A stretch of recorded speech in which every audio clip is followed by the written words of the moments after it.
नमस्कार दोस्तों, स्वागत है आपका खौफ एक एहसास में।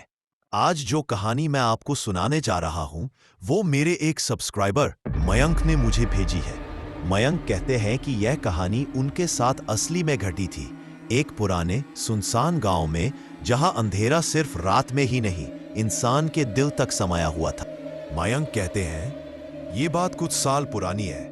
मैं अपने नानी के गांव गया था, मध्य प्रदेश के एक छोटे से कस्बे में, जिसका नाम था रामपुर। यह गांव काफी पुराना था, मिट्टी के घर, तेल वाले दिए और रात को सिर्फ झिंगुरों की आवाज। फोन का सिग्नल भी नहीं आता था वहां। मुझे बचपन से ही पुराने महल और पुराने घरों का बड़ा शौक था। नानी के घर के पीछे एक पुराना झुंझुना सा हवेली जैसा घर था, जिसे लोग ठाकुर कोठी कहते थे। गांव वाले कहते थे कि वहां कोई नहीं जाता, उस घर में कोई है। एक रात क्यूरियोसिटी के चक्कर में मैं टॉर्च लेकर वहां चला गया, बिना किसी को बताए। ठाकुर कोठी का दरवाजा बंद था, लेकिन अजीब बात यह थी कि वो दरवाजा बिना जोर लगाए ही खुल गया, जैसे किसी ने अंदर से खोला हो। मैं अंदर गया, हवा ठंडी थी, लेकिन एक अजीब सी स्मेल थी, जैसे पुरानी लकड़ी और कुछ सध चुका हो। मैं सीढ़ियों से ऊपर गया और तब मुझे पहली बार वो आवाज सुनाई दी, एक औरत के गाने की, पुरानी थुमड़ी, पर उसमें दर्द था, चीख थी। मैं उस कमरे की तरफ बढ़ा जहां से आवाज आ रही थी। दरवाजा खुला था और वहां कोई नहीं था, लेकिन जमीन पर एक पुरानी साड़ी और जला हुआ दिया पड़ा था। मैंने जैसे ही उस साड़ी को हाथ लगाया, एक ठंडी सांस मेरे कान के पास से गुजरी और कोई धीरे से बोला, क्यों आया है तू? मैं घबरा गया, पीछे मुड़ के देखा, कोई नहीं था।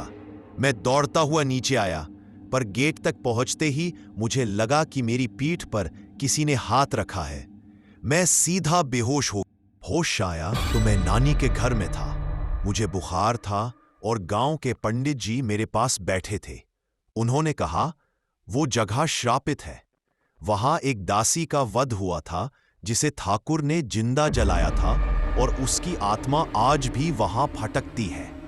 उन्होंने मुझे रक्षा कवच दिया और कहा कि दोबारा कभी उस जगह का रुख भी ना करूं।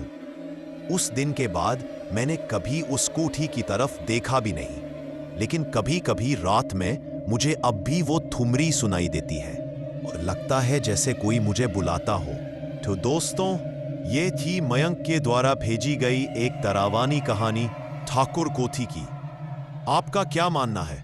क्या सच में कुछ ऐसी जगह होती है जहां कुछ रह जाता है?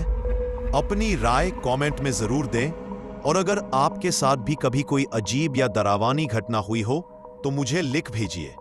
हो सकता है अगली कहानी आपकी हो। मैं हूं आपका दोस्त और आप देख रहे थे खौफ एक एहसास। मिलते हैं अगले एपिसोड में एक नए डर के साथ।